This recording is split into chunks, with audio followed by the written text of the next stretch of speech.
I am inmate number F81350. I currently live in the mental health unit. I arrived in 2009 and have served 14 years of a natural life sentence. As a child, I witnessed domestic violence, was abused by several of my mother's boyfriends, and then became a victim of domestic violence myself.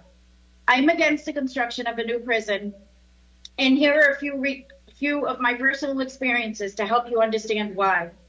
The first 5 years, due to the fact that I was not sentenced, I was ineligible for most of the programming that no longer exists here. In 2012, I had a serious suicide attempt. Upon return from the hospital, I was dumped in a cell, alone and naked, with only security smock to cover my front half. What little services that were offered had nothing to do with my mental health needs. In all my time here, there has never been anything offered pertaining to the topic of domestic violence that I am aware of. The challenges of mental health in prison make it difficult for myself and those around me to heal. Yet here I remain as inmate number F81350. In 2020 and 21, I suffered from severe pain in my upper abdomen. I was told I had indigestion and was placed on Prilosec.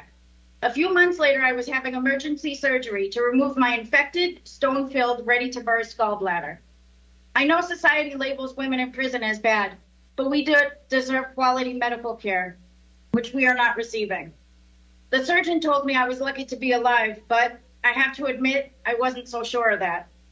In the early 1990s, the Smith Building was built to alleviate whatever issues were going on. So why almost 30 years later are we speaking to architects about building another women's prison?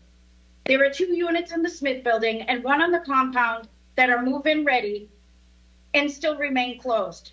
Why are we not learning from our mistakes and focusing on what really matters? $50 million is a big price to pay just to build more wasted space. After almost losing my life at the hands of a monster, I was left with profound hearing loss. Yet the systemic failures at MCI Framingham are heard loud and clear. Are we not worthy of proper medical care? Are we not worthy of proper mental health care without the limits of security staff? Are we not worthy of programming that actually works and tackles the problems of recidivism, education, proper living, codependency, and most importantly, eliminating women in prison altogether?